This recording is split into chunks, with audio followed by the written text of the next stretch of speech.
You know, in math, distance can be a little tricky. There's this super powerful idea that completely ignores direction, like whether you're going forward or backward, and only cares about one thing: how far did you go? That idea is called absolute value, and today we're going to break it all down. All right, to get our heads around this, let's start with a little story. Picture this: a tiny flea, a simple number line, and a jump that's, well, a little more interesting than you'd think. So our flea is just chilling right there at 0, and then, boing! It takes a leap that covers exactly 3 units. The big question is, where did it actually land? Well, here's the thing.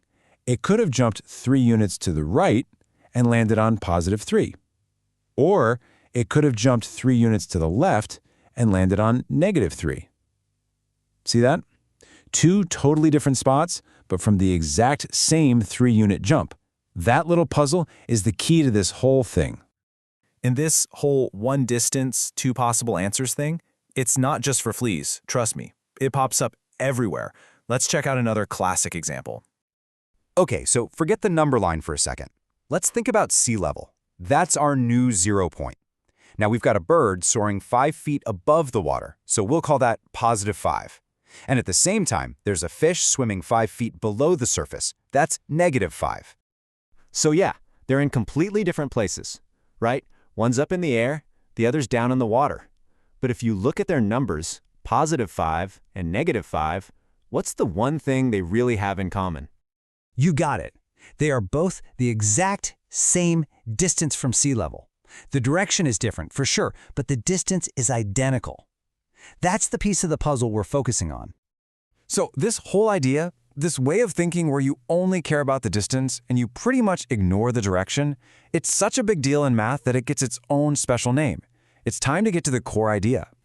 And that name is absolute value. The definition is actually super simple. It's just a number's distance from 0 on the number line. That's it. It basically just strips away the positive or negative sign and tells you one thing: how far. Take a look at -4 and +4 here. If you count the steps from 0, well, it's 4 steps to the left to get to -4 and 4 steps to the right to get to +4. They share the exact same absolute value because they are the same distance from the starting line. And this brings us to the most crucial point. Think about it. You can't walk a negative number of steps. You can't have a negative distance, right? That's why absolute value is always a positive number, or 0, I guess, if you haven't moved at all.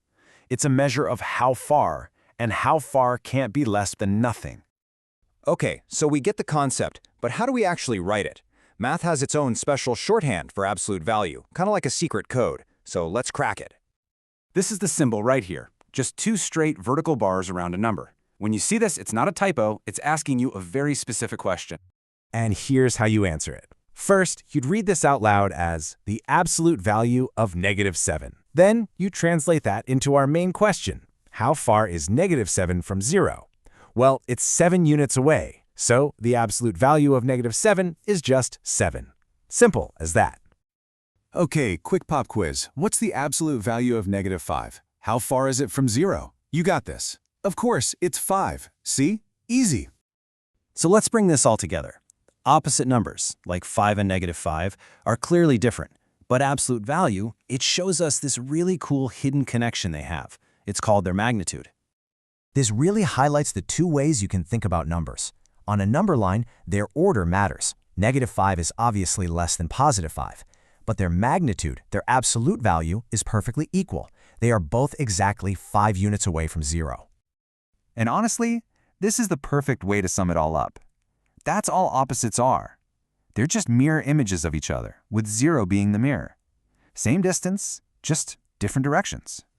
So that leaves us with one final thought to take away. We've seen that absolute value always focuses on a positive distance. So, where in your life is the distance to something way more important than the direction you took to get there?